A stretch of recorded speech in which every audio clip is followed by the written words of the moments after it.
pandemia, haverá um decréscimo, né, de orçamento significativo, então nós temos que pensar em uma nova estruturação de gestão, né? Reformulação de atendimento ao público, a gente precisa respeitar o cidadão, né? Pandemia, né? Nessa inserção, haverá otimizar e simplificar procedimentos significativos, então nós temos que informatizar, enfim, toda essa estruturação de atendimento tem que ser mudada, né? Que é extremamente burocrática e dificulta bastante. Um outro ponto é a efetivação aí do plano diretor, alinhar as ações de gestão, né, voltadas ao plano diretor para os objetivos de desenvolvimento sustentável, que inclusive possibilita até maior transparência na visualização, né, dessa estruturação. E aí, obviamente, utilizar os instrumentos do Estatuto da Cidade, ZEIS, né, é uma figura de extrema importância dentro dessa estruturação da cidade, né, e o IPTU progressivo, que aqui especificamente em Palmas, voltado para combater os vazios urbanos. Dentro dessa estruturação do combate aos vazios urbanos, nós temos um olhar também voltado para a segurança alimentar, né? Manter a zona rural e fomentar as hortas urbanas, que inclusive nós falamos aqui na live passada, nós trouxemos especialistas aqui para falar sobre hortas urbanas. Ordenamento do território é de extrema importância, né, objetivando o desenvolvimento sustentável. Em relação ao transporte público, é importante que a gente combater a hegemonia dos automóveis, né, então a gente tem que ter uma outra estrutura, né, nós precisamos trazer as pessoas para morar perto dos eixos de transporte, né, enfim, é necessário uma auditoria cidadã desses contratos de concessão, né, reformular toda essa estruturação do transporte atual, né? Nós pensamos na estruturação de uma empresa pública, né, de transporte coletivo, né, para resolver esses problemas atuais, né? E um dos pontos que a gente acha que é de extrema importância é o estudo e mecanismo para implantar a tarifa zero no transporte coletivo, né? Ao menos inicialmente para a população de baixa renda, estudantes e desempregados, até porque já existe, né, experiências, né, não só experiências europeias, mas nós temos algumas experiências no país que mostram essa possibilidade. Em relação à saúde, dentro desse contexto,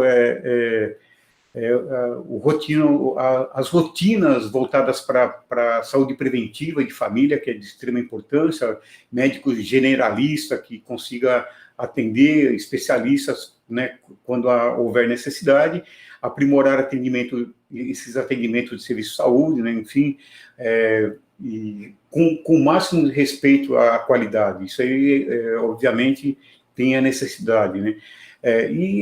Automatizar todo esse processo, né? Desburocratizar e automatizar, né? Nós somos uma capital que não tem hospital municipal, então já houve a promessa já de outras gestões em construir o hospital municipal, é de extrema importância, tanto é que agora com a pandemia nós estamos sofrendo significativamente nesse processo por falta de hospital, né? Ponto de educação que a gente gostaria de destacar, valorizar a carreira docente, né, qualificar, valorizar, em relação a toda essa estruturação, né, a educação integral, plano de salário dos professores, enfim, uma valorização que realmente dê condições de trabalho, enfim, é uma amplitude muito maior do que simplesmente a questão salarial. A gente tem que agregar a questão salarial também a questão de uma qualidade maior, né? E aí a gente pensa dentro do amparo social, né? As pessoas em situação de vulnerabilidade, né? Assim, lazer comunitário, os espaços públicos voltado agora, volto a reiterar em relação à pandemia, né? Pontos que eu destaco em relação à habitação, déficit habitacional, a gente precisa também trabalhar com a regularização fundiária, que está paralisada há longo tempo. O país mostra um problema de regularização significativo, então nós precisamos pensar também articular projetos de habitação com política de geração de trabalho, né? Enfim, e toda a geração de trabalho e renda numa outra estruturação, né? Economia solidária e outros tipos, né, de economias também que consigam dar conta, né, dessa estruturação, né, de processo. Precisamos aí também, estamos com um olhar atentos, né, para uma cidade antirracista, né, a participação efetiva dos negros e populações tradicionais aí nas instâncias de planejamento, né, e participe efetivamente da política urbana, enfim, como forma de combater aí a segregação étnica e racial, acesso à cultura e segurança cidadã, a preocupação, especialmente com as mulheres, né, efetivamente pensar a cidade, né, dentro dessa relação, né, as cidades, essa estruturação machista da cidade, né, então ela dificulta extremamente, né, o acesso das mulheres aos bens que a cidade pode oferecer, né? Então, o próprio transporte, ele não tem essa visão, né, para atender a mulher, o transporte público, enfim, e toda a estruturação da cidade, ela é voltada, enfim, ela é planejada para homens. Então, nós precisamos trazer as mulheres de maneira inclusiva, né, para que participem efetivamente. A questão da territorialização é importantíssima no sentido da participação social, no sentido de que o fortalecimento dos conselhos que estão sendo sequestrados a nível nacional, enfim, dentro dessa política que nós temos hoje no país, nós temos que valorizar os conselhos como um instrumento institucional de participação, mas nós temos também que voltar para a população acompanhar o cidadão lá no seu bairro também e criar outros meios de participação, né, que possibilite a oitiva desse cidadão no bairro, enfim, para que a gente consiga compreender o que está ocorrendo na cidade. Então, um novo formato de participação necessário pós-pandemia, nós temos que agregar dentro desse contexto, né, e fazer com que ele funcione efetivamente. Nesse primeiro momento, fica aí a minha fala inicial, e agradeço, Cris, repasso a fala para você.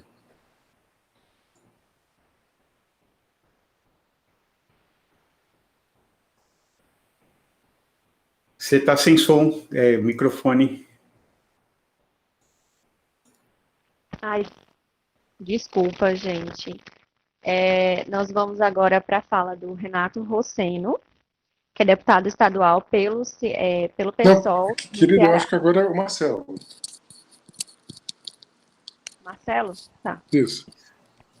Tá, então nós vamos agora para a fala do Marcelo Leão, conselheiro do Instituto Brasileiro de Direito Urbanístico. 10 minutos para o Marcelo desenvolver os pontos.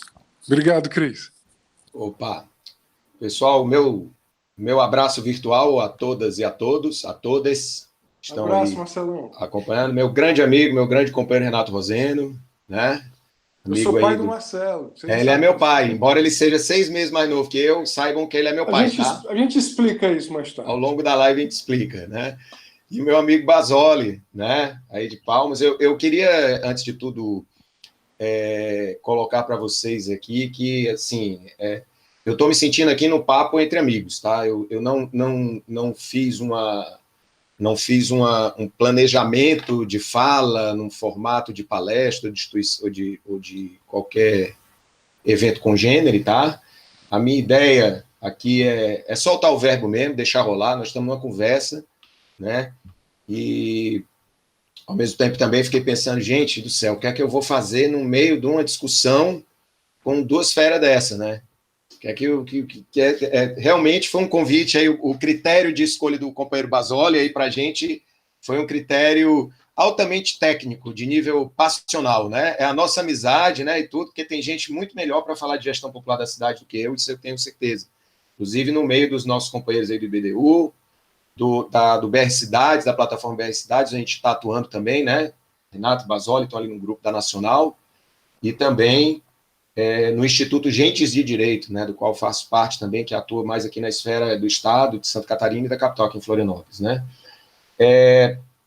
Mas, assim, nesse tema que o Basoli gentilmente aí convidou para a gente colaborar de alguma forma, dar uma pequena contribuição, estou tentando fazer aqui um recorte nessa questão da gestão popular da cidade, né? E aí, assim, obviamente, cacoete de advogado, né, de quem está aí no sistema de justiça e de quem quer o cumprimento de determinadas cláusulas do contrato, né, que é a nossa Constituição, no que diz respeito à cidadania, à participação e à gestão. Eu não tenho como fazer uma cobrança, né, à institucionalidade, ao status quo, pela efetividade do parágrafo único do artigo 1º da Constituição, que a rigor, a gente sabe, com todas as mazelas e toda a apropriação que o plano do instituído, né, que existe no plano do instituído, a instituição, pelo menos estruturalmente, né, parlamento, executivo, legislativo e judiciário, está montada, e o problema é a forma como ela é conduzida, a forma como ela é gerida, é a apropriação dela por esse modo de produção capitalista, opressor, excludente, racista, machista, misógino, e todas as adjetivações negativas, né, que caibam, né, a esse modo de produção injusto e excludente, sacana e assassino, né? Mas o problema está no recheio dessas instâncias de democracia representativa, né, de como elas são geridas, né? Agora, existe um débito ainda com a democracia direta, o poder exercido diretamente pelo povo. Então, há um déficit de 50% do nosso parágrafo 1 do artigo 1º da Constituição, ao garantir que todo o poder é exercido por seus representantes, ou diretamente. Cadê o diretamente? Né? Então, nesse sentido, eu tento ancorar um pouco nessa cobrança, dessa promessa pelo cumprimento desses 50% dessa cláusula contratual do parágrafo 1 do artigo 1º, né? E somo isso, né? E aí a gente faz uma leitura integrada com o nosso marco regulatório da política urbana, que é o Estatuto da Cidade, que trabalha, que garante, por meio da diretriz lá do artigo 2º, inciso 2, a gestão democrática, por meio da participação da população e de associações representativas dos diversos segmentos da comunidade na execução, no acompanhamento, na aplicação e na revisão dos diversos planos, programas e projetos de desenvolvimento urbano, né? E aí, além desse conceito que está mais na lei, também a minha fala também ela vai estar orientada e vai estar articulada por um conceito, né, pactuado a 1000 mãos internacionalmente no âmbito da Plataforma Global pelo Direito à Cidade, que é essa plataforma, né, é uma iniciativa de um conjunto de organizações, né, que atua na defesa, na construção do movimento internacional pelo direito à cidade.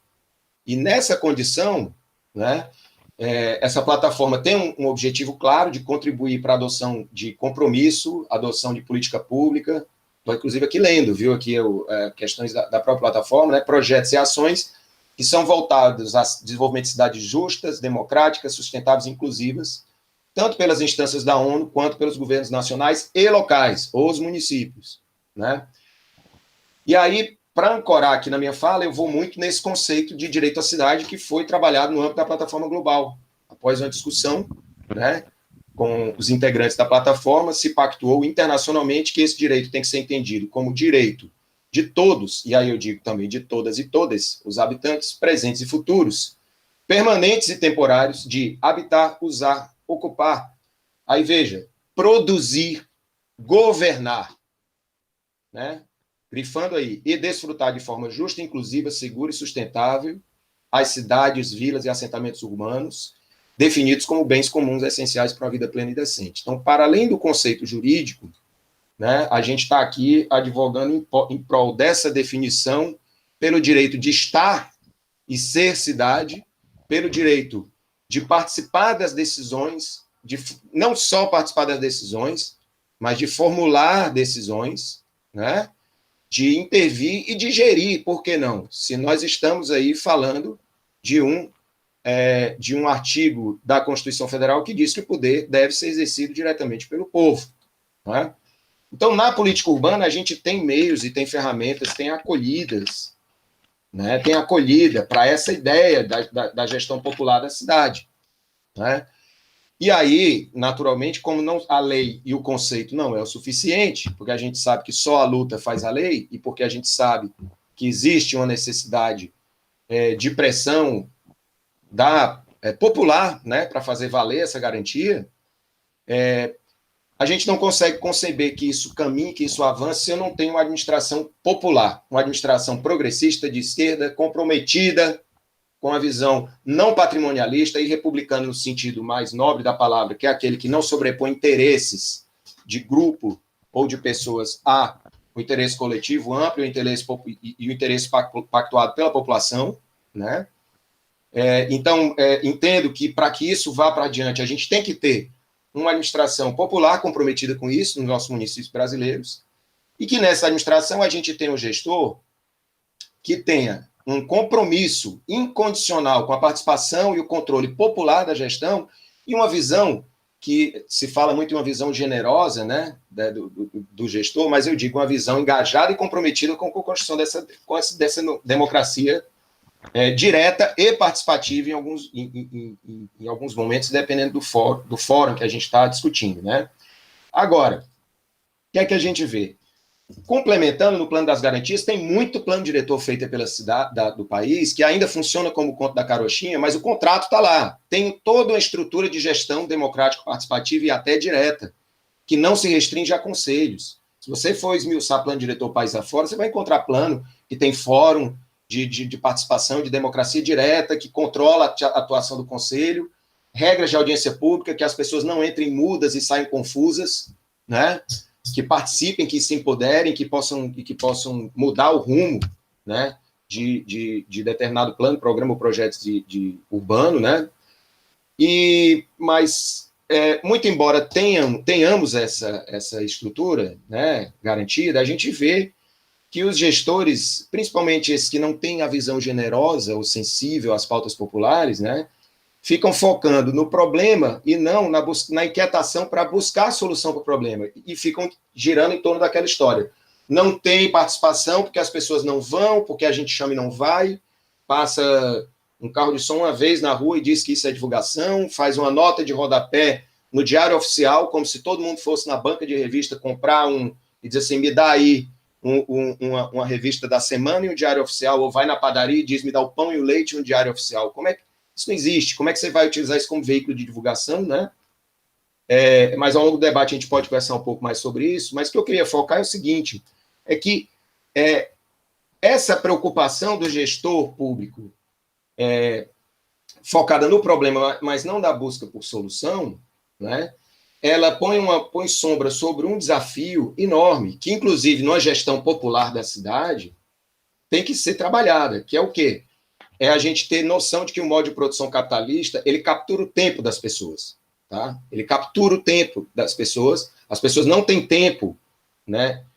E quando tem, vamos dizer, para um trabalhador, para uma trabalhadora chegar em casa, né, depois de um dia de exploração, de espoliação, de cansaço, né, portanto, e ainda ir participar de evento, né, ou participar de uma reunião, é complicado. A gente então, o desafio né, passa por possibilitar uma gestão democrática popular, considerando o tempo, as condicionantes que limitam o acesso, que dificultam a participação das pessoas, que precisa de informação e de nivelamento, né? E aí perseguir isso incansavelmente, né? E aí dizer que conselhos não bastam, porque a gente está fazendo democracia representativa dentro da participativa direta, e como disse bem o Basoli, buscar novas ferramentas é importante, e ferramentas entendendo o tempo das pessoas e entendendo a realidade de cada lugar que a gente vive, né? A prefeita Márcia Lucena, ali de Conde, ontem eu estava assistindo uma live, ela estava colocando, criaram um grupo de WhatsApp lá, por lei, criaram uma lei municipal que diz o seguinte, né, se você quer discutir política urbana, cadastre aqui um grupo de WhatsApp, e por essa lei, o gestor municipal está obrigado a estar dentro do grupo, acompanhando o debate e ouvindo as críticas, sugestões e opiniões, né? Ela até disse, meu Deus, aí vai fazer isso, ninguém trabalha mais, porque a gente não vai ter paz. Imagina, o secretário municipal está dentro de um grupo sendo chamada toda hora pela população. Bem, ela filtrou muito bem a questão, resumiu dizendo, olha, incomodado, entre aspas, a gente é todo dia. Pressionado, a gente é toda hora. O que a gente está fazendo é organizar isso. E aí, lá em Conde, funcionou a ferramenta desse tipo, né? Eu estou pontuando muito, está muito limitado isso que eu estou dizendo, eu só estou tentando aqui defender a ideia de que conselhos não bastam, estruturas formalmente previstas na legislação não bastam. Agora, novas ferramentas têm que ser concebidas, para concluir, para fechar aqui, né? Novas ferramentas têm que ser concebidas considerando a realidade, o interesse, a cultura local e os complicadores, a participação, tá? É isso. Por hora, falei um pouquinho ainda corrido, atabalhoado, mas aos poucos a gente vai engrenando aí no debate, né, gente? Obrigado aí. Valeu. Beijão. Obrigado, Marcelo. Agora o Renato vai começar com a fala dele. O Renato, Renato Rosseno, ele é deputado estadual pelo PSOL do Ceará. Oi, gente. Oi, Basoli, Marcelo, Cris. Primeiro queria agradecer a Cris, né, nossa coordenadora de mesa. Cris, inclusive, é trabalhadora do sistema SUAS e do socioeducativo. Quero dizer que eu tenho toda a militância nos direitos da infância e da adolescência. Inclusive, por causa disso, tenho aí companheiras aí no SEDECA de Tocantins, a Mônica, quero mandar um abraço para ela, foi aluna, inclusive, do Basoli, né, o que me deixa muito alegre, essas conexões que o mundo nos faz, né? Isso me dá um calor no coração, né? Nós não estamos sozinhos, né? Mesmo que nós não nos conheçamos fisicamente, nós sabemos que nós partilhamos da mesma utopia, que não é só a utopia da cidade, não é a utopia, né, da disputa eleitoral, é a utopia da transformação profunda, radical do mundo. Basoli, obrigado pelo convite. Né? Estamos ambos nessa correria, que é uma correria difícil, porque é desigual, difícil porque é injusta, porque a injustiça que há na sociedade, né, na desigualdade socioeconômica, ela se reproduz na política eleitoral também, nas campanhas. Né? Eu acabava de dar uma entrevista, vazou um áudio de um deputado, ele montando a chapa de vereadores do prefeito aqui, e era algo inimaginável, assim, era da casa dos milhões de reais para montar uma chapa de 20 candidatos. Ou seja, é absolutamente desigual, e é importante que as pessoas saibam disso, que no Brasil as elites econômicas sempre foram elites políticas, e a nossa proposição é alterar, né, sobretudo essa visão. Abraçar o Marcelo Leão, um grande amigo, desde os tempos do ensino fundamental. Né? Eu conheci o Marcelo, acho que eu estava na 8ª, na 7ª série. Né? Isso aí, Marcelo. A nossa trajetória de vida ela se confunde em muitos momentos. Bom, eu queria falar sobre tudo. Né? Eu queria primeiro fazer uma pequena digressão. Eu concordo, obviamente, com todos os princípios do direito urbanístico aqui colocados, da democratização da cidade e da crise urbana, né, que tanto o Basoli, né, e o Marcelo colocaram. Eu queria fazer uma análise mais conjuntural, né, a partir dos elementos da crise, e, a partir daí, lançar para vocês algumas proposições. Né? Obviamente, para quem não me conhece, eu queria me apresentar. Eu milito com direitos humanos, né, e, em especial, com políticas sociais. Eu sou analista de políticas sociais, é uma carreira do Serviço Público Federal, né, tenho uma trajetória, sobretudo, para a política da infância, dos direitos da criança e do adolescente. Bom, eu tenho horror àquela ideia de um novo normal. Na verdade, eu não quero nem o velho normal e nem o novo normal como ele se apresenta. Me parece que o centro, né, da crise civilizatória que nos foi agora colocada, né, nas nossas vidas e que atravessa os nossos corpos, é que o sistema capitalista ele entra numa fase em que uma grande parcela da humanidade é descartável. Ou seja, há uma descartabilidade da humanidade. Aquilo que o Mbembe Camaronês fala tão bem como a necropolítica. Né? E essa necropolítica ela tem lugar. Ela é uma necropolítica que ela tem classe, raça, gênero, geração e lugar, território. Veja, como é que estão hoje as periferias de Lagos, na Nigéria? Ou a borda sul da grande cidade do México? Ou Mumbai? né? Nairobi, mais recentemente, Fortaleza, em que a alta letalidade se deu absolutamente concentrada nos territórios de mínimo IDH. Eu moro numa cidade em que a segregação talvez seja a sua maior marca. Eu moro numa cidade que tem 314 quilômetros quadrados, tem 7.300 habitantes por quilômetro, uma altíssima densidade, mas ela tem 860 assentamentos precários, onde a densidade chega a 21 mil habitantes. Essa cidade ela tem o IDH da Noruega e tem o IDH da Namíbia. Entre o IDH da Noruega e o IDH da Namíbia, né, é uma reta de 16 quilômetros. Portanto, a crise revela, sobretudo, a descartabilidade que o sistema capitalista impõe a uma parcela da humanidade pela negação de direitos e pela negação de quaisquer políticas sociais de qualquer fundo público, mas estampa também que o sistema não quer conciliar. Se entre os anos 40 a 70, no período de industrialização pós-guerra, né, de fortalecimento, digamos, das políticas ali expansionistas da nova ordem mundial, o sistema conciliou com uma certa partilha do fundo público entre 45 e 75. O que o sistema faz agora de 75 para cá é dizer o seguinte: suprimir quaisquer direitos. E, obviamente, isso estruturou, dentre outras coisas, dinâmicas, né, que alteraram profundamente o metabolismo do mundo do trabalho. Veja, as nossas cidades passaram por um adensamento gigantesco, dentre outras coisas, pela quebra da sucessão geracional do campo, do campesinato. Por exemplo, as cidades do Nordeste viveram isso intensamente, imagino que Palmas também, né? E as cidades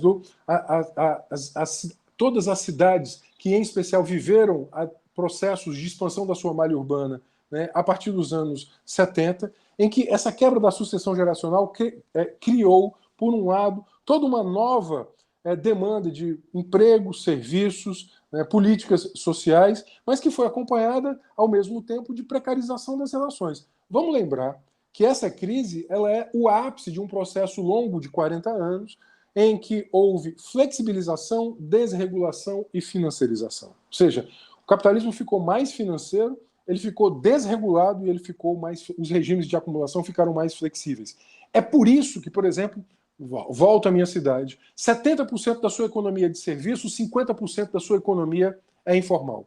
É por isso que, né, todo o processo de periferização foi um processo acompanhado de desregulação também do valor da terra, do mercado da terra, em que quem planejou de fato a cidade não foi o poder popular, não foram os instrumentos do Estatuto das Cidades, foram, sobretudo, os interesses econômicos, né, numa grande cadeia de interesses, em que a população era periferizada, o valor de troca da terra ele era agregado, e a partir daí aquela terra que não tinha valor de troca passa a ter valor de troca. Portanto, nesse momento, me parece que a nossa agenda ela deve se basear em, primeiro, proteção social com renda. Eu acho que as candidaturas do PSOL, sobretudo porque nossa bancada hoje é uma bancada que apresenta-se, né, na frente parlamentar da renda básica, que apresentou um projeto de lei de renda básica, é fundamental a gente pensar proteção social com renda. A renda, sobretudo nesse momento de precarização e de flexibilização extrema do mercado de trabalho. A segunda questão é a política social. Veja, nós temos que ser aqueles que...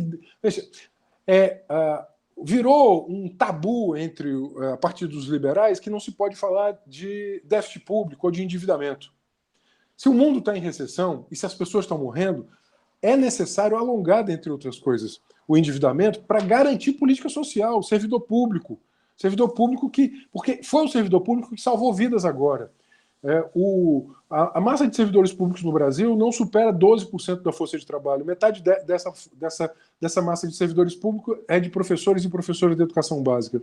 Uma outra grande parte, sobretudo dos trabalhadores da saúde e da assistência. Sou trabalhador do SUAS, colega da CRIS. É muito importante pensar que a nossa tese, que é a tese de que o estado de proteção social ele é importante, imprescindível, ela é vitoriosa. Nós não conseguimos revogar o teto de gastos, nós não conseguimos, né, convencer ainda a sociedade brasileira para esta revogação, para aumentar os orçamentos nas políticas sociais, mas a sociedade brasileira sabe que sem o SUS a morte teria sido ainda muito maior. Sem o SUAS, aqueles que hoje acessam programas de transferência de renda ou políticas da assistência, ainda seria muito mais, a situação seria muito mais negativa. Portanto, para nós é fundamental. E a terceira questão é essa do poder popular, né? Não se articula, né, maior investimento do fundo público e não se articula disciplinamento do mercado se não houver poder popular. E aí eu tenho que repetir a máxima entre nós. Quanto maior o poder popular, menor o poder do capital. Nós aqui vivemos uma queda de braço por causa do zoneamento, né? Nós temos, né, mais de 100 zonas de interesse social. Nós só conseguimos em 19 anos, perdão, em 11 anos, 2009, em 11 anos nós só conseguimos a regulamentação de 10 zonas, ou seja, 10% das zonas de interesse social. Hoje, pela manhã, eu estava falando com o Marcelo antes da gente começar, hoje pela manhã, né, eu tive que mediar um processo de despejo, por isso que é tão importante o despejo zero, nosso mandato está em favor dessa campanha. Tive que mediar um processo de despejo, numa ocupação, um negócio absolutamente arbitrário, ilegal, que o pseudo, aquele que se arvora dono, arma capangas e vai à gleba da terra e derruba 78 barracos com 78 famílias durante a pandemia. E o Estado não consegue impedir isso a tempo. 78 famílias ficaram sem seus barracos hoje, né? Mesmo a gente tendo chamado a segurança pública, evitamos o pior, um desfecho letal, mas eu quero dizer, sobretudo, que nesse caso é a assimetria de poder, né? Fazer a cidade é falar, dentre outras coisas, da assimetria do poder na definição do espaço. Por exemplo, o mercado sabe, no caso de Fortaleza, que o IVV, o Índice de Velocidade de Vendas, cresceu a sudeste da cidade. Nesse eixo se concentraram vários investimentos públicos da prefeitura de infraestrutura, né? Mas, por outro lado, a região com menor IDH, ela também teve per capita o menor orçamento. Isso é a ausência do poder popular, porque o poder do capital, né, imperou-se. A quarta questão, que me parece que é a questão fundamental, é que a gente, sem dúvida alguma, coloque a natureza como um tema, como uma estrutura fundante das nossas sociedades. O ser social só existe no ser natural. Não há um ser social abstrato, idealizado. O ser social de carne e osso que nós somos, ele é natureza. Portanto, árvore, água, saneamento ambiental, a coleta dos resíduos sólidos, a mobilidade urbana, né? O Basoli estava falando da tarifa zero. Veja, o ser social que nós somos, se ele tivesse tarifa zero, né, o ser natural teria um menor impacto, porque a motorização individual ela não seria tão pressionada. Portanto, a articulação entre o ser social e o ser natural ela é fundamental. E onde é que essa articulação ela se dá de maneira mais orgânica? É no espaço urbano, é na cidade, em que o ser natural e o ser social eles se interseccionam de maneira absolutamente inextrincável. E o ser natural, né, das cidades brasileiras ele está absolutamente destruído, né, pelos arranha-céus, pela alteração irresponsável dos gabaritos, pelo aterramento dos mananciais, pela ausência de coleta de resíduos sólidos, mas, sobretudo, aqui eu queria, né, um tema que me é muito especial, a motorização individual. Não dá para que 40% do território das cidades brasileiras seja utilizado para o uso da motorização, né, individual. Né, eu estava vendo há pouco aquela tese do Carlos, né, Moreno, a tese da cidade de 15 minutos. Algumas cidades brasileiras isso seria absolutamente factível, que a rede de serviços, cidades multinodais, cidades policêntricas, mas isso é enfrentar o poder. Ou seja, bom, eu sei que para o Marcelo e para o Basoli, né, isso é comezinho, me lembrar do Lefebvre, que se você quiser entender a luta de classes, olha a cidade. Eu acho que isso é fundamental. Por isso que para nós é muito importante defender as inovações democráticas do Estatuto das Cidades, mas não só essas. Eu não acredito que as saídas sejam saídas meramente gerencialistas. Eu vou passar para o quarto ponto. Eu acho que a Cris está sendo muito generosa comigo, eu me perdi no tempo. Cris, por favor, me corrija. O quarto ponto, né, que me parece, né, fundamental é que nós não caiamos no gerencialismo. O gerencialismo, veja, eu e o Basoli seremos muito, né, digamos, pressionados pelo gerencialismo. Né? O que vocês vão fazer? Como é que vocês vão arrecadar mais e tal? Veja, existem saídas que só são possíveis mediante a alteração da correlação de forças. Nós somos do direito. Nós lembramos o Ferraioli que dizia nem o melhor ordenamento jurídico do mundo prescinde da razão organizada do seu titular. O que ele estava dizendo? Quem faz a lei é a luta. Você pode ter, obviamente, o Estatuto das Cidades, por exemplo, ou a legislação as legislações municipais que são progressivas, elas podem ser, obviamente, expressões muito importantes de reconhecimento, mas elas só serão promovidas e garantidas mediante luta. Por isso que eu queria dizer o seguinte: acho que a gente não pode cair no gerencialismo. Eu tenho trabalhado, sobretudo, Basólio, com 4 grandes dimensões nesse debate sobre para que a gente não apresente simplesmente, né, apresentar a figura do bom gerente. Né? As candidaturas do pessoal não são simplesmente a candidatura do bom gerente. Bom, a Cris me disse que meu tempo já acabou. Eu acho fundamental pensar riqueza, saber, poder e natureza como 4 dimensões estruturantes, inclusive para a cidade e a lógica urbana. Ou seja, a produção e circulação da riqueza, né, a legitimação dos múltiplos saberes, a estruturação de poder, porque existem sujeitos sociais que não são reconhecidos como sujeitos políticos. Eu peço 2 minutinhos, não mais que isso. Portanto, a questão do poder popular, o sujeito social existe. A gente às vezes a gente tem um modelo mental que não vê, por causa do sistema, nosso modelo mental, ele disciplina o nosso olhar. Tem movimento de catador, movimento de motorista de aplicativo, tem movimento de sem teto, tem movimento de morador de rua, tem movimento de criança. Os sujeitos políticos que fazem a cidade estão aí. Eles não são reconhecidos pelas institucionalidades que criam caixas e funis para que eles não participem. Acho que esse é o nosso grande compromisso. Somente com esse sujeito político nós vamos cumprir a tarefa de desprivatizar o Estado brasileiro, a começar pela reforma tributária municipal. Né? Fundamental pensar isso. Ou seja, as nossas plantas de imóveis, os valores venais que são obviamente defasados, mas somente os sujeitos políticos, ou seja, o que transforma o sujeito social em sujeito político é a sua auto-organização e a sua valorização como interlocução. E eu termino. Tem muita gente hoje que está cantando melancolia, e eu estou absolutamente dilacerado com 100 mil mortos que o Brasil alcançará agora, amanhã ou depois, né, governado por um genocida que, se o TPI, o Tribunal Penal Internacional, aplicasse o artigo 7º do Estatuto de Roma, abriria processo contra Bolsonaro por extermínio, negação de medicamentos. Claro que eu estou dilacerado por isso, mas eu quero dizer para você, Basólio, e para o Marcelo, né, vamos valorizar as possibilidades. Elas existem. Fazer o futuro não é um exercício de nostalgia do passado. Nem o presente como está, mas nem o passado como era. Vamos buscar reinventar o futuro, sobretudo desde baixo, nos territórios, reinventando as cidades, reinventando o seu tempo, reinventando a política. Muito obrigado.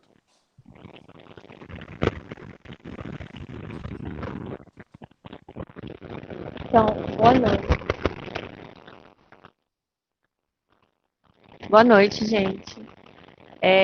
Prosseguindo com os nossos debates, eu vou apresentar alguns pontos, né, que foram colocados durante as falas.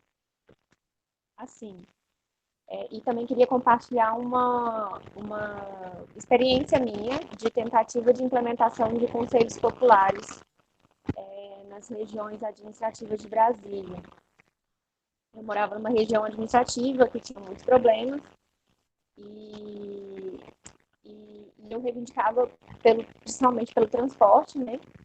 E a partir disso eu tive contato com o movimento Passe Livre e a gente começou a tentar implementar esse monitoramento da própria população e essa participação da própria população. A gente tentou começar a implementar os conselhos populares. Uma coisa que eu vivenciei e que aconteceu muito, assim, quando a gente ia tentar chamar as pessoas para as reuniões, é que as pessoas, elas não tinham essa cultura de reunião, elas não tinham essa cultura de participação,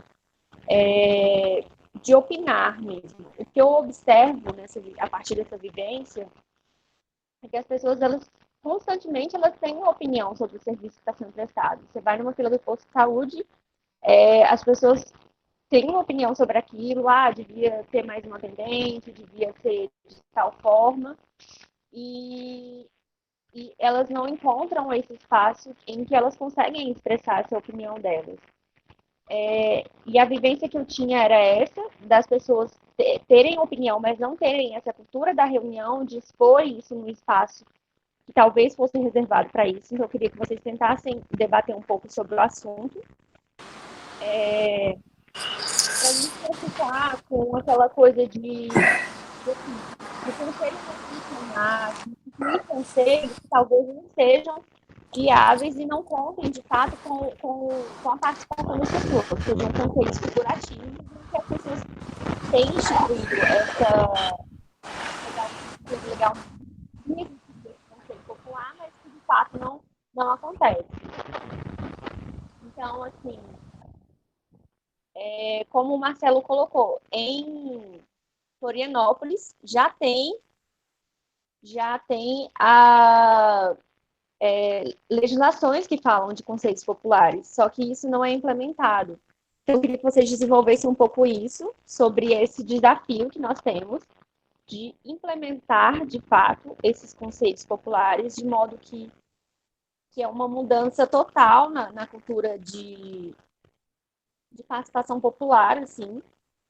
E eu queria que a gente também desenvolvesse pontos com relação, assim, por exemplo, agora a gente está na pandemia.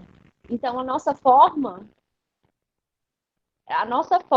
de intervenção, de participação também está sendo alterada. Então, tudo isso a gente pode, por exemplo, começar a usar mais mídias sociais, mas desenvolver essa questão também da gente ter essa mais participação também por meio de mídias sociais.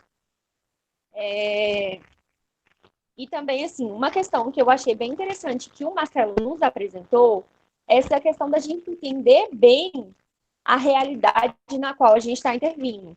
Quando eu tentava intervir no conselho da região onde eu morava, eu ia para o bairro e aí eu tentava conversar com as pessoas, tentava fazer panfletagem, e as pessoas, que geralmente eram mulheres que ficavam em casa, falavam, não, mas vem no final de semana, porque durante a semana a gente está trabalhando. Mas aí eu ia no final de semana, não, mas estou lavando a roupa da semana. Então, tem essa questão do trabalhador, que ele é super explorado dentro do nosso sistema. Então, é um trabalhador que ele ficou 8 horas por dia no trabalho, ele, dependendo da cidade, ele vai ficar, em média, 3 horas no trânsito. Então, assim, eu queria que a gente tentasse pensar um pouco essa questão. Na época que eu estava atuando, eu falava assim, eu acho que a pessoa que atuou nesse conselho tem direito à redução da carga horária de trabalho. Eu não sei como que a gente desenvolveria isso. E a gente também tem uma pergunta da Lúcia para o Renato, que ela coloca assim, que ações estão conseguindo adotar no caso de reintegrações de posse? Que é bem específica desse exemplo que o Renato apresentou para a gente. Como é o nome dela? Da pessoa que perguntou? Sim. Lúcia perguntou.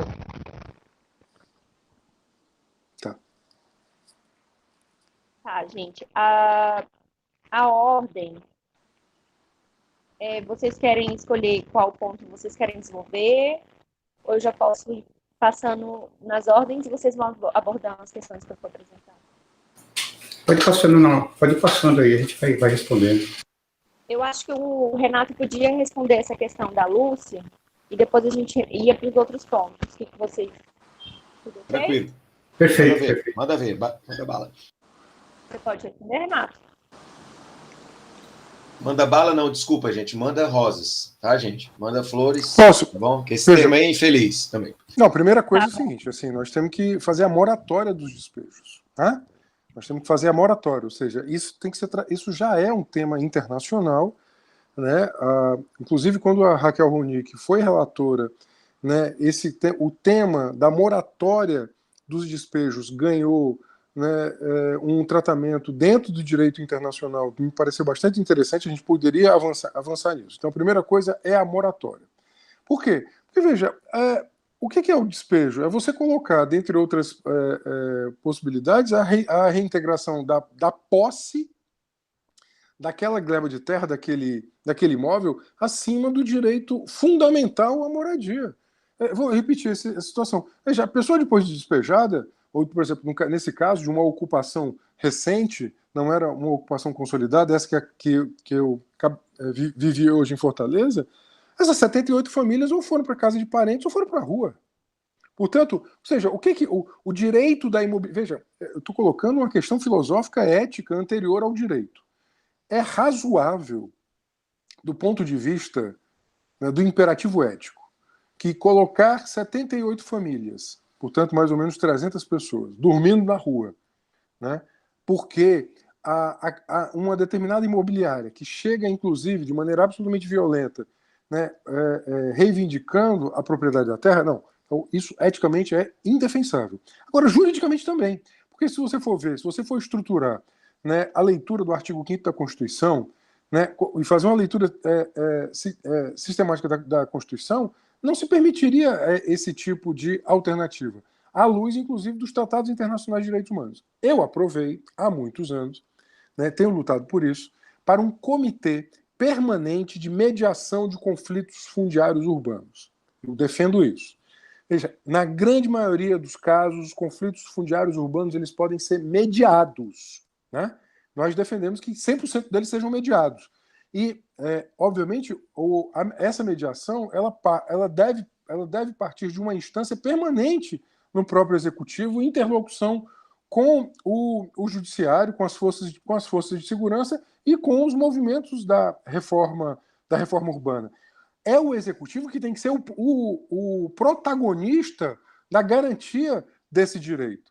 Agora, lamentavelmente, nós não conseguimos institucionalizar isso. Eu aprovei o projeto por 2 vezes já, um projeto de indicação, uma sugestão, né, isso poderia ter sido criado, inclusive, por via de decreto, né, conversei com o governador sobre isso, no sentido de que isso fosse criado para a mediação dos conflitos fundiários. Bom, a outra alternativa é, sem dúvida alguma, a antecipação dos conflitos pela garantia do direito à cidade, às maiorias. Vamos pensar, vou voltar à minha cidade, que é aquela que eu posso dar exemplos concretos.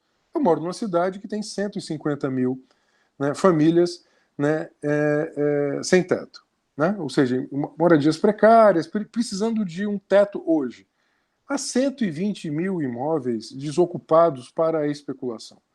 E você tem, a terceira ponta dessa equação, é aquela mais dramática, que você tem uma legislação que permitiria que o aparato estatal fizesse algo, mas não faz, porque volta àquela questão, de fato, da assimetria de poder na definição do planejamento urbano. Portanto, eu defino, primeiro, moratória das cidades, despejo zero, a instituição de processos e instâncias permanentes para a mediação positiva dos conflitos fundiários urbanos e, terceiro, a antecipação dos problemas, obviamente pela garantia do direito à cidade às populações mais vulneráveis.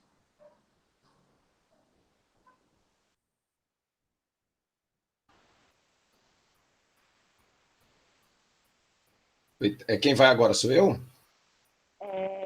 Pode ser, Marcelo. Pode ser, Marcelo, depois eu falo na sequência. Tá, essa questão que o Renato fala, né, que é gravíssimo, né, como assim, indefensável do seu ponto de vista ético, né, você pôr a posse acima do direito à moradia. E ainda a gente fica se perguntando que posse é essa que a gente está falando, né? Que posse é essa? Posse é essa manifestada por um critério formal, porque tem uma cerca ali, né? Porque, assim, ocupado, cumprindo função social da propriedade, dificilmente você vai ver uma ocupação em um terreno que não seja ocioso, não utilizado ou subutilizado, né?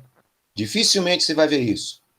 E aí você vê todo um aparato estatal fazendo uma defesa da posse sobre algo que não existe, sobre uma posse meramente formal em um espaço inteiramente desocupado e que as pessoas na busca, né? E a velha frase, né? Quando morar é um privilégio, ocupar é um direito, né? Então as pessoas vão atrás disso, né? E aí a gente começa a entender que manter as pessoas, né, no teto em desfavor a manter o especulador ou o retentor especulativo, né, na posse é algo, além de importante, trazendo agora o novo jargão, né, em tempos de pandemia. Então, ainda mais em tempos de pandemia, né, a gente manter as pessoas sob um teto, né, até mesmo porque, bem observou o Renato, sem o SUS e sem o SUAS, a morte seria maior. E sem direito à terra urbana, sem direito à moradia, sem direito à infraestrutura urbana, sem direito a saneamento ambiental, né? Ou seja, sem componentes essenciais do direito à cidade, a morte hoje ela é maior, né? Sem a direito à cidade, você há o estouro nessa demanda do SUS e do SUS, né? Justamente porque a gente muito bem sabe, né, que as pessoas que estão sendo mais vitimadas disso é o povo preto e pobre das periferias, né? Não é a turma da área nobre. E, aliás, o que é nobre, né, gente? Eu fico pensando o que é uma área nobre. Que nobreza é essa, né? Do ponto de vista da estética, da belezura do espaço, né? Mas que nobreza é essa quando, sob o ponto de vista da ética, da moral, né? Que nobreza é essa que faz com que uma parte qualificada da cidade, ambientalmente, né, despreze a parte não qualificada da cidade, né? Então, assim, sem a plenitude, o direito à cidade na sua plenitude, na sua efetividade, a gente está vendo o que está acontecendo, e é o que há o estouro e a sobrecarga dessa estrutura do sistema de atendimento, que ainda bem que a gente tem, né? Com todos os seus problemas, né? Mas aí veio a prova, né? Isso eu não preciso falar, já virou lugar comum. Para quem quer ouvir, né? E para quem quer admitir de que o SUS, como está desenhado no Brasil, tem salvado muita gente, né? E aí eu não tenho como deixar de lembrar, né, que no caso das ocupações, por exemplo, ontem, aqui em Florianópolis, a ocupação Marielle Franco, que fica numa área aparentemente infraestruturada da cidade, mas, né, de um vazio urbano, uma parte área pública, parte área privada, né, é um povo que está vivendo nesse local e lutando pelo direito à moradia, e ontem foi surpreendido com investida policial, que no primeiro momento, como que num recado, derrubou 3 habitações, e assim, veja que barbaridade, demoliram o banheiro público, que foi criado pela comunidade, construído pela comunidade da ocupação, num lugar onde a maioria não conseguiu pôr o banheiro na sua casa, no seu barraco. E os caras não só chegam despejando, e ainda demolindo o banheiro, e com a promessa de que eles vão voltar, porque conseguiram segurar um pouco e vão voltar. E aí o jargão, em plena pandemia, né? Nesse sentido, a questão a questão da luta contra despejos forçados, hoje, né, ela é essencial. Tanto é que, para isso, nós temos aí a campanha Despejo Zero, né, que está organizando, né, a luta, organizando as pautas, mapeando as situações de ameaça do status quo com despejo, né, para tentar fazer resistência. Como suplantar, como resolver essa questão, como evitar as integrações, basicamente, a solução ela passa necessariamente pela construção, né, de organização popular de luta e de intervenção no instituído. Porque se a gente ficar esperando o oportunismo do momento, até porque fica mais silenciosa a integração, ela vai bombar nesse país. Como está bombando? Quem acompanha qualquer grupo que lide com essa questão vai ver que todo santo dia, na cidade e no campo, né, a boiada do estado de violência passando a milão também, né? Queria dizer também, para fechar, né, com relação ao que a Cris falou, né, Florianópolis, Cris, ela tem um plano diretor que eu confesso que eu ainda não entendo muito bem, é uma lei que eu não sei o quanto que ela se presta ao papel de promover o direito à cidade, mas ela tem uma lei ali que prevê um conselho, mas que na sua estrutura, no seu desenho institucional, ele não expressa a pluralidade de atores e atrizes, né, que vivem na e a cidade, né, e existe um jogo político que cria uma correlação de força tal que alija quem está excluído da cidade, desse processo, né. Eu não sei se a estrutura de garantia de participação e controle social do plano diretor de Florianópolis é exemplo. Mas o que eu falei ali no início, inclusive, né, é que existem vários planos diretores aqui em Santa Catarina e no Brasil inteiro que prevêem no plano formal essa estrutura. E aí o Renato coloca, muito importante, que essa estrutura ela não tem que estar a serviço de um gerencialismo, né, da cidade. Ela tem que ter, ela deveria estar sendo desenhada, concebida e assimilada, né, enquanto ferramenta de empoderamento, ferramenta de inclusão socioespacial, inclusive na produção da política urbana. E, nesse sentido, a lei ela vira mera ferramenta. Como em todo lugar, em toda situação, ela tem que ser considerada. O trabalho do operador do sistema de justiça, né? O trabalho de quem está na linha de frente do judiciário, usa a lei como ferramenta, mas a gente tem que ter a clareza e tem que ter a consciência, né, constante e vigilante de que a lei é mero instrumento, de que o papel do desenho institucional desse Estado que a gente vive, né, no modo de produção capitalista, né, ele é feito e é desenhado para não funcionar para muita gente. É a velha história da lei que pega e da lei que não pega. E aí, mais uma vez, só a luta faz a lei. Organização, né, de militância, organização de ações de sensibilização, mobilização, não só de divulgação, de informação, mas de sensibilização e de mobilização, para as pessoas saberem que a cidade, esse grande condomínio chamado cidade, pertence a elas. Né? As nossas cidades, elas não são formais. As nossas cidades, em sua maioria, elas são informais. A Hermínia Maricato, ela explica isso brilhantemente. Né? Elas crescem, elas expandem na informalidade. Esse caminho que o Renato falou de 16 quilômetros da área mais abastada da cidade para em direção às periferias, ele demonstra ali um pedacinho aparentemente planejado que não condiz à realidade da cidade de Fortaleza como da grande maioria das cidades do Brasil e do mundo. Porque a informalidade é que prepondera. E quem constrói tanto no ambiente informal quanto no formal é o povo das periferias. É quem está ali. Então, aí eu fico parando, assim, uma coisa que me inquieta muito é aquele programa lá do rapaz global que criou um caminhão, né, que para na frente das casas. Eu vou encerrar nisso, mas porque esse caos eu gosto de falar sempre. Ele para na frente das casas, assim, e vem com a panaceia. Olha, resolvi a tua vida.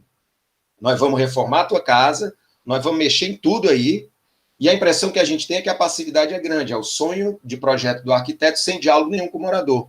E aí me lembra muito o processo de plano diretor, né? Você fica imaginando o seguinte, ninguém entra na sua casa, abrindo o portão, pedindo e dizendo, bom dia de sábado aqui, nós vamos tirar a sua piscina daqui, vamos pôr esses anões de jardim, ou vamos tirar o anão de jardim, vamos botar piscina, vamos aumentar os quartos, vamos criar escada, não interessa se tem idoso ou deficiente, pessoa com deficiência na casa, né? Vamos mexer em tudo. Aparentemente a casa pode até ficar bacana e valorizar, mas aí faltou uma questão básica de perguntar para as pessoas.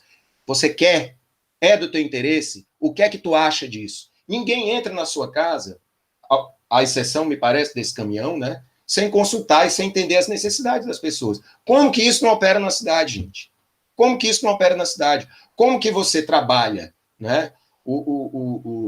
E aí, até no aspecto, até na dimensão limitada do gerencial, como que você vai querer gerir sem consultar o beneficiário? Sem consultar, aliás, não é nem o beneficiário, é o grande proprietário que deveria ser empoderado de tudo isso, que é a população, cara.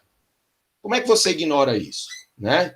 Então, essa é uma inquietação que a gente tem constantemente, quem atua nessa área, né, de fazer com que as pessoas entendam que a produção do espaço urbano e a construção, a produção e a gestão desse espaço, ela tem que ser feita por quem vive nele.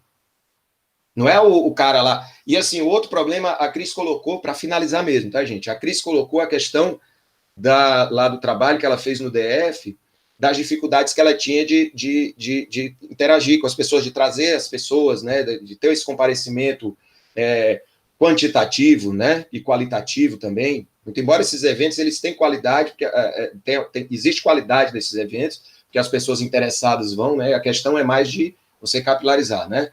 E aí, para concluir, eu diria o seguinte, essa cultura da não participação, ela tem que ser combatida da mesma forma que a gente tem que superar essa lógica de que você, lá no tempo do Colégio Cearense, né, Renato, que elegia o líder de sala e esquece da representação e deixa o líder civilar. elege o presidente do sindicato, esquece do presidente do sindicato, elege o parlamentar e não caminha junto com ele, né? Então, assim, essa cultura da delegação de poder não cabe num processo de democracia participativa e direta. E aí a gente tem que suplantar isso daí. Desculpe a verborragia, tá? Gente,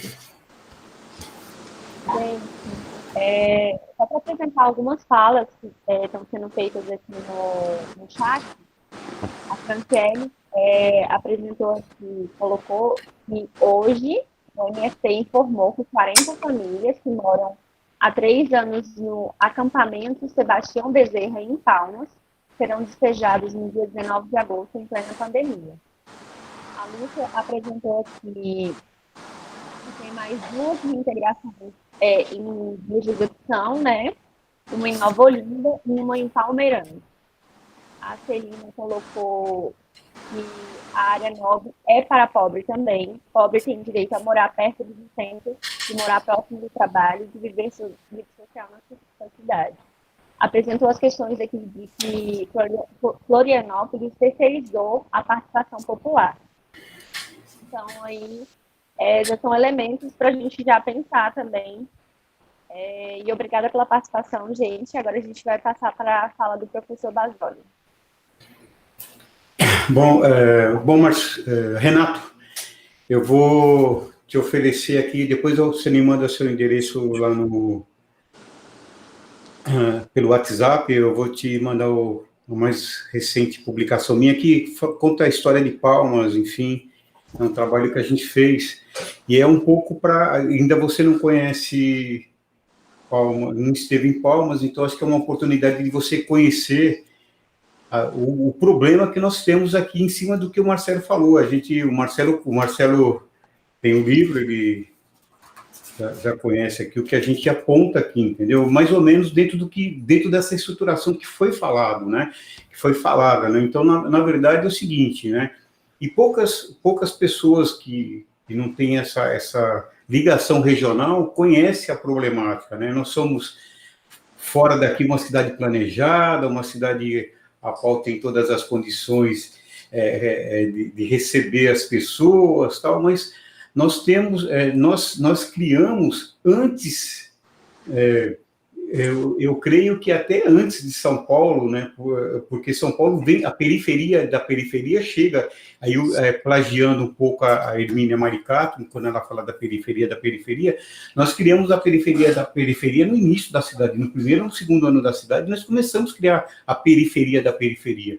E aí, essa estruturação da cidade estar totalmente fora, né, é uma cidade totalmente vazia, tal, e discutindo ainda a possibilidade de expansão, né? Então, é um pouco do que o Marcelo falou, do que a Cris colocou, que é essa relação da participação e da mobilização. A gente tem que entender o vínculo de uma com a outra, né? Então, às vezes, a participação o que foi colocado da terceirização da participação, ou a participação via institucional não conseguia alcançar resultados minimamente com condições de se resolver o problema, porque, veja bem, grande parte da participação institucional é viciada, inclusive,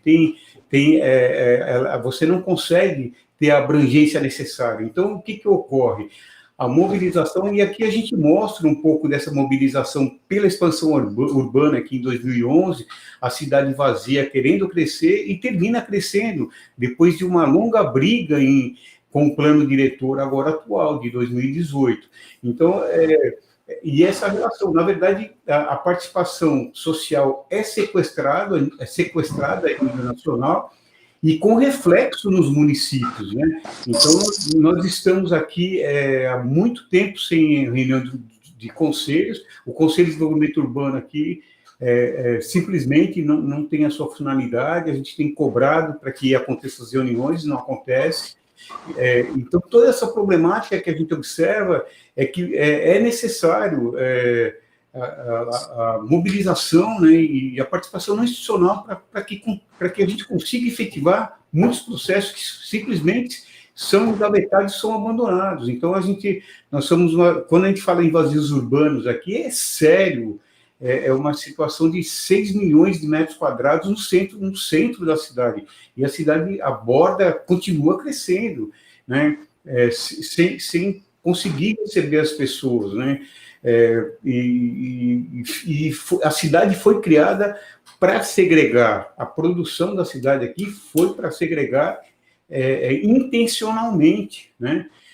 Para uma reserva fundiária, mas a ganância foi tão grande, porque se eles deixassem uma quantidade de terra, né, proporcionalmente igual às outras cidades, que já dificulta barbaramente, né, a condição não só do gerenciamento, mas da pessoa viver nessa cidade, você imagina que a ganância foi absurda, que nós conseguimos ter uma cidade absolutamente vazia na sua região central, e as pessoas tendo que se deslocar, em média, 25 quilômetros para poder chegar, né, ao seu local de trabalho, enfim. E aí a pandemia simplesmente é um pouco, ela reproduz, né? Ela reproduz isso em todo o território nacional, ela vai para a periferia, né? Massacra, e aí nós temos o transporte coletivo no país todo, sem a menor possibilidade de atendimento mínimo às pessoas, e aqui o reflexo é muito maior. As empresas concessionárias pressionando absurdamente, tanto é que aqui o executivo não aguentou, cedeu logo em seguida, então simplesmente liberou, né, o transporte urbano da forma que bem entendesse. Nós estamos passando por um agravamento da pandemia, ela chegou um pouco mais tarde aqui, estamos sem leitos de UTI aí, correndo, com um monte de problemas, e o transporte urbano lotado, e as pessoas tendo que se deslocar 30 quilômetros. Então, veja bem, nós temos um problema gravíssimo para se pensar em relação a isso, né? Tanto é que eu toco, né, na mobilidade na minha fala inicial, justamente porque é uma situação que está aí para ser resolvida, ninguém resolve. O hospital está aí para ser resolvido e ninguém resolve. Então, é um negócio sério, e as pessoas têm que vir para a cidade, entendeu? A cidade não pode mais crescer para fora. É absurdo isso. Então, a gente tem que criar alternativas, e aí um incremento efetivo, né? Como fazer acontecer a participação efetivamente, no meu entender, é vontade política, Cris. Não é as dificuldades são criadas de maneira intencional, né, pelo poder público, e é o que acontece, o que nós ouvimos aí no cotidiano do Marcelo, né, faz plano diretor aí sempre em vários locais do país. As pessoas não têm interesse de participar, então é uma inveracidade absurda, né? Na verdade, não há um caminho, né, para fomentar essa participação, não há vontade política, e há um interesse que nós passemos a acreditar efetivamente que as pessoas não querem participar, porque alguém que assuma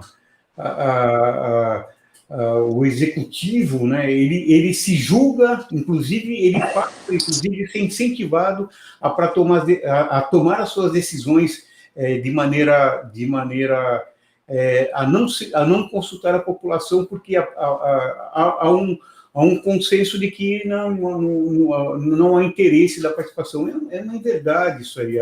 As pessoas querem participar efetivamente, nós precisamos criar alternativa, e é vontade política para que nós consigamos, né, efetivamente ampliar esse rol da participação popular. Seria isso, Cris. Obrigado. Cris, tu me permite eu subverter um pouquinho a ordem, já que estamos entre amigos aqui, meio que no bate-papo e tal, só para eu fazer um pequeno complemento, sei que o Basoli falou, é possível? Rapidamente? Pode ser? Tá. Não, olha só, isso que o Basoli está falando, né, da vontade política, acho que vale pontuar também o seguinte, né, as pessoas não participam também porque as pessoas não se veem nesse processo. As pessoas não dão, porque o processo não tem credibilidade. Porque muitas vezes a solução vem pronta e acabada, né, para as pessoas nesses eventos. que elas têm que só que endossar, assinar embaixo, como é o caso das audiências públicas. Tanto é que qual é a postura em audiência pública? Eu falei aquela hora. Você entra mudo e sai confuso. Você não sabe o que está sendo falado. Não há, sequer a linguagem é cuidada. Né? Isso é para confundir mesmo. Né? E aí é Tom Zé, né? Eu estou te explicando para te confundir. Né? E aí é que entra a questão. É vontade política. E aí eu digo que o que acontece hoje é má vontade, é acomodação, é preguiça mental intencional, né? E também é algo que é desenhado de uma maneira que as pessoas não se veem. As pessoas não se reconhecem ali. E quando você vai nesses eventos e depois... E não retorna. Quando o cara vê, está lá, proposta, projeto, plano urbano lá, feito. Onde é que está aquilo que eu falei? Onde é que refletiu? Onde é que rebateu? Não aparece. Não vai nem ninguém para explicar lá isso, entendeu? Desculpa aí, porque eu queria só dar essa complementada, tá? Bom, agora é você mesmo, Renato. Não, eu acho que o tema da participação, veja, que tanto o professor Basoli como o Marcelo tocaram. Bom, primeiro vocês estão me vendo aqui me contorcendo, é que eu estou com uma crise de coluna danada, viu? Então eu dei um jeito aqui, me perdoem.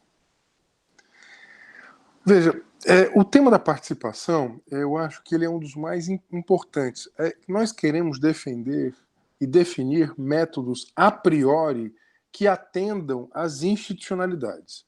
Em geral, as nossas institucionalidades elas são herméticas, têm uma gramática inatingível, inalcançável, elas são reiterativas, cansativas, e nós temos uma sociedade que é plural, dinâmica, culturalmente diversa, né, que tem uma série de códigos.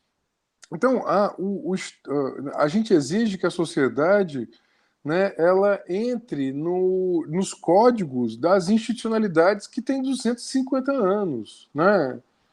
Ou seja, o máximo de inovação democrática que a gente conseguiu foram orçamentos participativos, planos diretores participativos, né, conselhos de política pública. Isso é muito bom, isso é válido, mas é pouco. Essas experiências são, né, foram importantes no seu tempo, né, mas é pouco. Ou seja, o poder continua sendo um poder oligárquico, no sentido grego do conceito de oligarquia, quase platônico, né, do governo de poucos. Então, para nós é muito importante. Agora, eu acho que as condições de né, subverter, utilizar o mesmo verbo que o Marcelo utilizou, elas não são a priorísticas. Elas têm que ter a participação real das pessoas, né? É isso que eu quero dizer assim. Bom, veja, as cidades brasileiras hoje têm um fenômeno super interessante.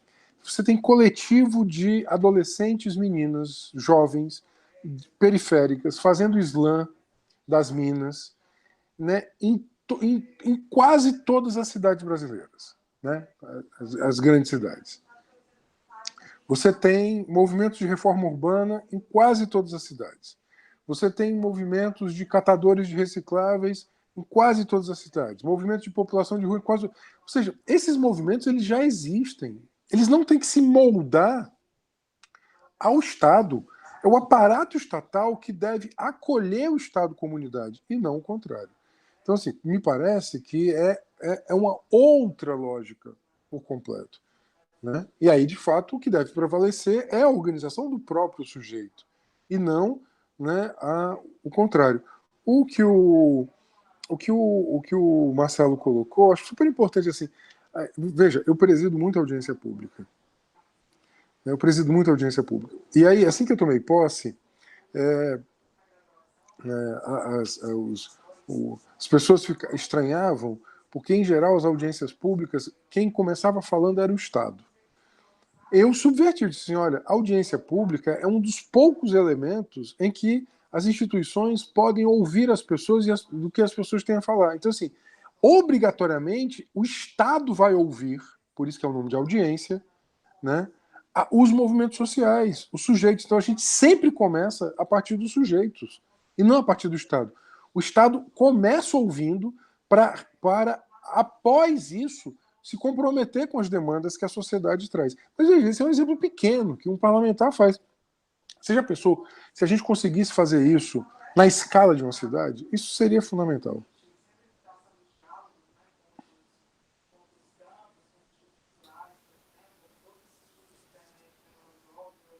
Basoli, você vai querer fazer mais uma fala? Não, aqui é só rapidamente eu acho que tem que conseguir isso, né?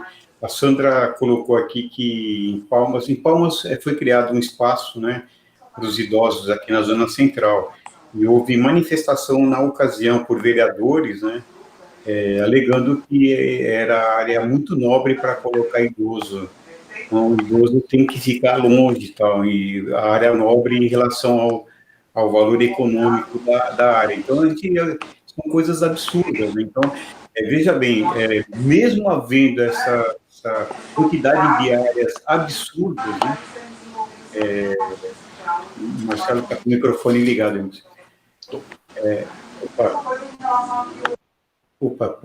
Então é o seguinte, mesmo tendo esses espaços vazios, né, imensos, né, que o Marcelo conheceu aí pessoalmente, ainda se está discutindo o valor econômico da terra aqui, como nós não tivéssemos espaços, né, para construir residências, espaço para construir equipamentos, né? Então, e ainda mais estabelecendo essa relação, né? Os idosos têm que estar no centro, mais próximo, né? E também, é lógico, obviamente, tem que se pensar em projetar também espaços que atenda a sua localização, está próximo, né? Então, tem que estar na região central e também, agora, espaços para atender esse pessoal longe, né? Nós temos uma população carente muito longe da cidade. Ok, Cris, falei.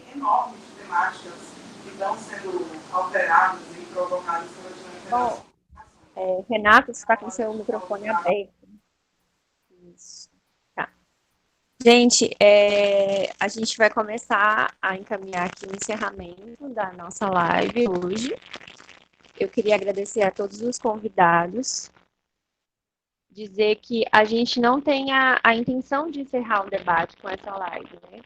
A gente tem a intenção de impulsionar o debate aqui na cidade. E eu acho que os pontos que foram colocados por cada um dos convidados foram muito interessantes, assim.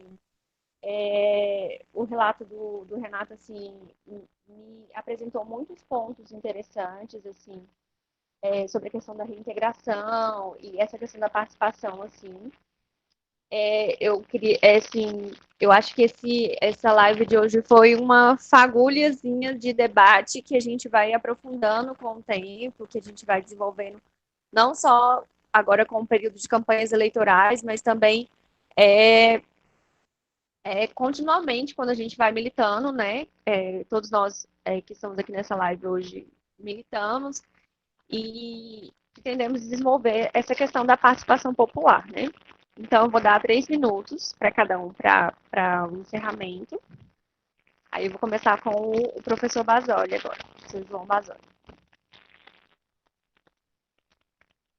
Bom, eu gostaria de agradecer a todos que estiveram acompanhando esse trabalho. É um trabalho que nós estamos fazendo na cidade já há algum tempo e pretendemos dar continuidade, né? Uma forma de nós nos comunicarmos com o próprio partido, e com os interessados em conhecer e discutir a cidade nas suas várias vertentes, né? Então, acho que é importante. Eu gostaria de aproveitar aqui e agradecer o Marcelo pela enorme contribuição. O Marcelo foi buscar o seu pai, eu não sei ainda porque, depois o Marcelo vai contar a história para mim. O Marcelo que fez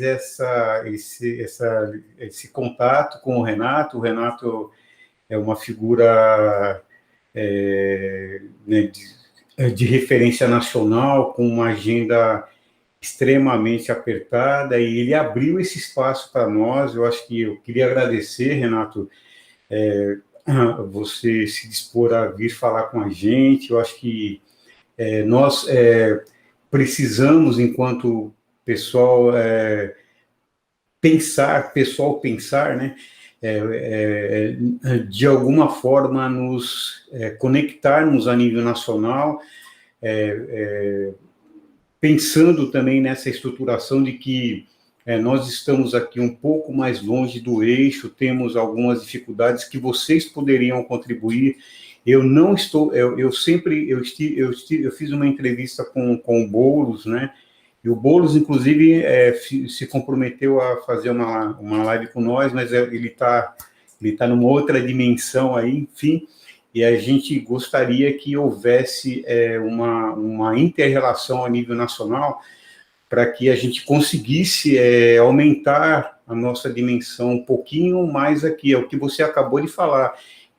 Nós estamos concorrendo aqui com milhões, e os mesmos milhões daqui são os milhões de São Paulo, entendeu? Então, a diferença não é tão grande em relação à grana, tal, para quem tem essa grana. Agora, para os pequenos, aqui nós temos uma dificuldade um pouco maior, e eu acho assim que nós precisamos pensar, enquanto partido, nos comunicar de alguma forma e nos dedicarmos uns aos outros, né, dentro da sua dimensão, alguns minutos aí, para que haja essa colaboração. Então, fica aí, eu tenho falado, como eu falei para o Boulos na ocasião, tenho contatado com outras figuras do pessoal, no sentido de falar assim, se nós, veja bem, nós estamos com um problema, eu vi aqui em Santa Catarina, eu já havia até conversado com o Marcelo, uma reclamação aí de nós nos unirmos enquanto esquerda, pelo menos enquanto pessoal, entendeu? Então, acho que nós temos que pensar seriamente, eu vou cobrar isso,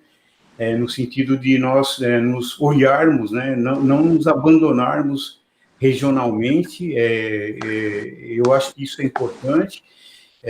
Se nós, ao menos, aliás, se nós não conseguirmos nos unir enquanto esquerda, ao menos enquanto pessoal, nós precisamos ser muito fortes.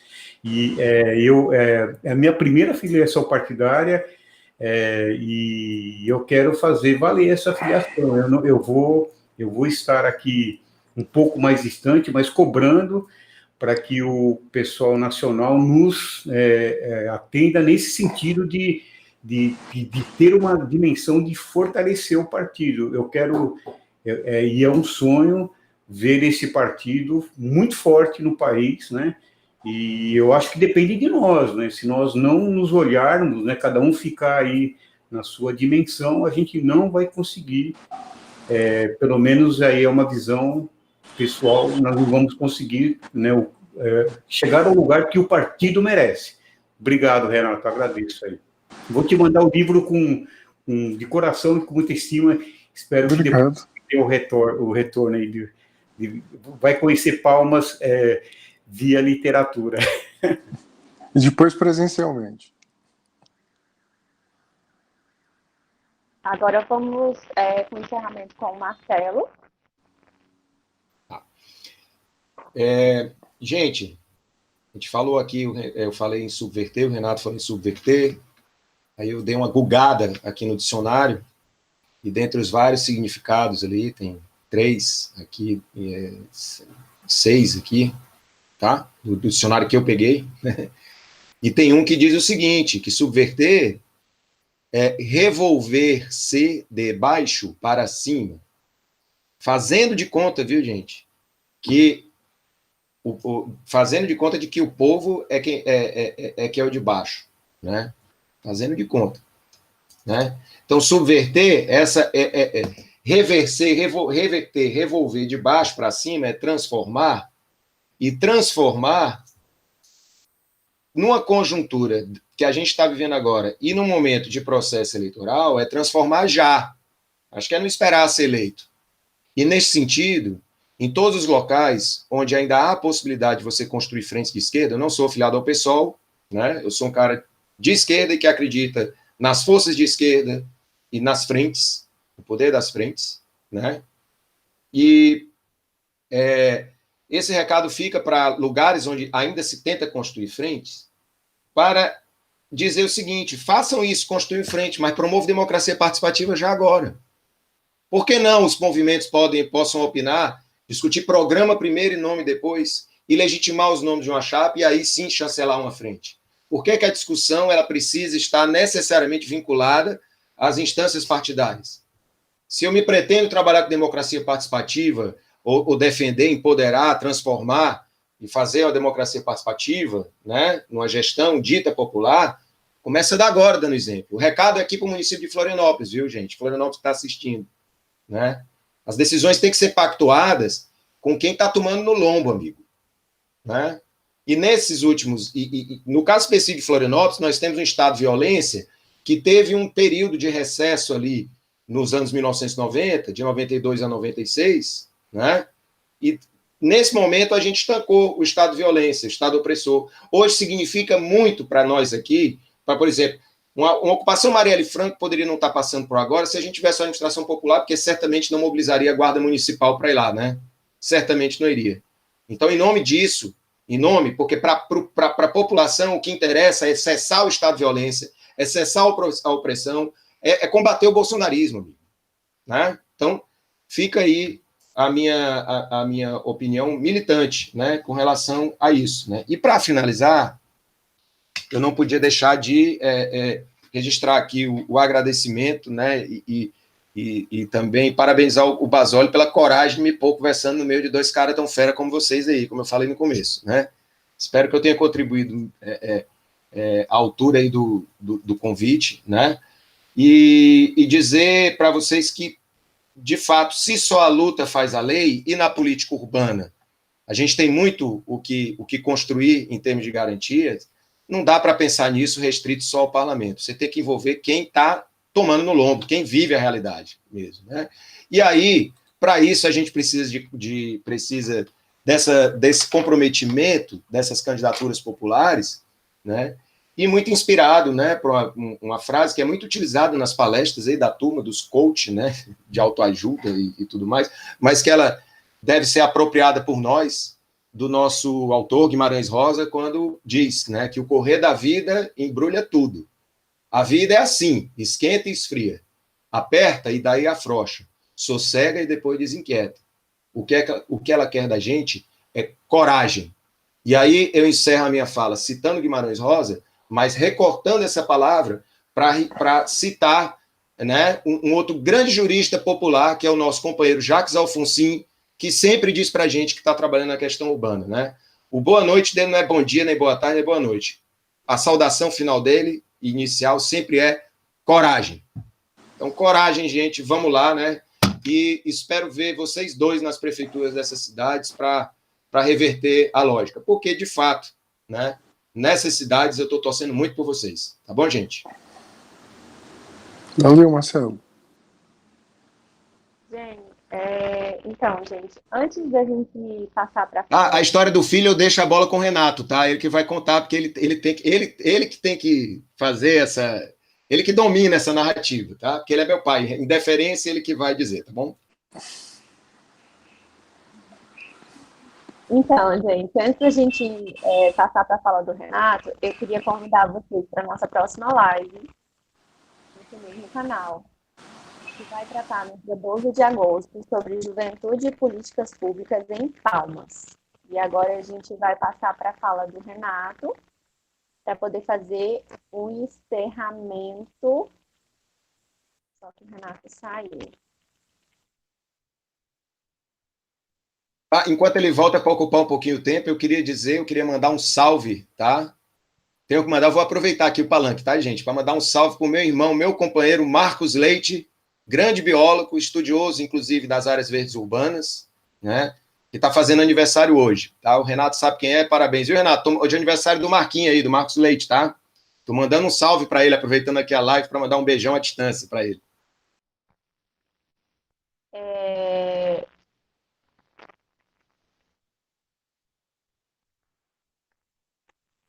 Renato conseguiu conectar? Viu?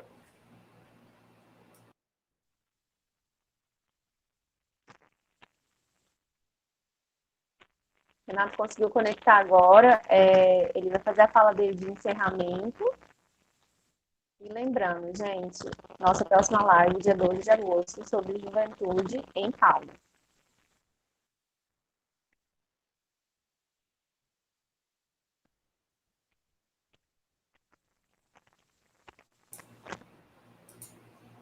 Renata, aí toca celular, né? Toca na tela, aí vai abrir aí toca no microfone. Se é pro celular, então você vai bater na tela do. Pronto. Aí, Não, acabou a bateria aqui que eu estava usando no outro, aí vim para esse. Posso falar? pode. Não, eu primeiro agradecer, Basoli, aí o convite, agradecer a Cris, agradecer o Marcelo. Essa brincadeira aí da sucessão geracional é por causa do movimento estudantil, né, que eu entrei na Faculdade de Direito um pouquinho antes dele, e aí a gente brincava com isso aí e acabou, né, isso aí acabou pegando, né? Na verdade era só uma diferençazinha de um ano no movimento estudantil. Bom, eu queria, na verdade, além de agradecer, eu quero corroborar, Basoli, com a sua visão de que a esquerda brasileira ela é excessivamente sudestina, né? Então, assim, ela pensa muito, claro, assim, o PIB está lá, né? Ou seja, a gente sabe disso. Mas eu acho que é muito importante ter um olhar diverso, múltiplo, para as margens. Eu não sei se é o centro que vai ensinar a periferia. Eu prefiro a ideia de que a periferia tem muito a ensinar ao centro. Então, eu acho que, assim, por exemplo, essa reclamação que você faz também, de assim, olha, tem que, por exemplo, eu faço muito aqui, olha, tem que olhar para o Nordeste, por exemplo, o debate de renda básica. O debate de renda básica é um debate fundamental para quem está no Nordeste, né? E é um debate que tem pouco nordestino, né, hoje nesse debate. Né? É um debate em que as principais vozes, tanto da academia como da política, têm sido, à exceção no parlamento, mas têm sido vozes muito sudestinas. Então, eu acho que é muito importante a gente ter um olhar regional. Não dá para pensar projeto nacional sem olhar regional. E portanto, eu queria concordar com você. E acho que nós temos que também ter um olhar muito importante para a questão urbana. Né? O Brasil é hoje uma sociedade urbana. E é muito importante pensar o que as novas gerações na cidade... Eu gostei muito quando a Cris falou que a próxima live de vocês vai ser uma live sobre juventude. A juventude na cidade é hoje talvez um dos maiores desafios que nós tenhamos. Eu presido aqui um comitê pela prevenção de homicídios. A interface entre segregação socioespacial e violência é evidente. Tanto é que nós trouxemos ano passado o pessoal do urbanismo social para discutir conosco as experiências da Colômbia, as experiências chilenas, mexicanas, sobre urbanismo social. E como o urbanismo social, ele, ao integrar cidades, né, e populações do direito à cidade, né, reduziu a letalidade de jovens. Acho isso fundamental. Fundamental. Então, eu acho que a gente tem que continuar fazendo esse debate e, sobretudo, passar por um processo de alfabetização urbana. Ou seja, como é que a cidade pensa a si própria? Como é que as sociedades pensam a si próprias no território urbano? Não existe só uma cidade na cidade, há múltiplas cidades. Né? E eu acho que essa é a nossa tarefa, é tentar dar complexidade e tentar organizar um conjunto de lutas baseadas na solidariedade ativa que nós já expressamos nos territórios. Né? Então, eu queria me despedir, agradecer. Né? Basoli, estou à disposição, o trabalho é imenso, mas eu estou à disposição aí nos próximos 100 dias, né, e depois terei muito gosto de ler o seu livro e terei muito gosto de estar aí com você e com os outros amigos aí de Palmas num futuro próximo. Né? Muito obrigado, um beijo, um abraço. Eu queria agradecer a participação também de todos, chamar todas as pessoas que estão acompanhando aqui o canal a se inscrever no canal, curtir o canal, participar das próximas lives também. E obrigado, gente. É isso. Tchau. Tchau, obrigadão, Renato. Obrigado, Marcelo. Tchau, Marcelo. Tchau, Marcelo. Tchau, Cris. Então, né, Valeu. depois você me manda seu endereço, Renato, no Manda no WhatsApp. WhatsApp. Ainda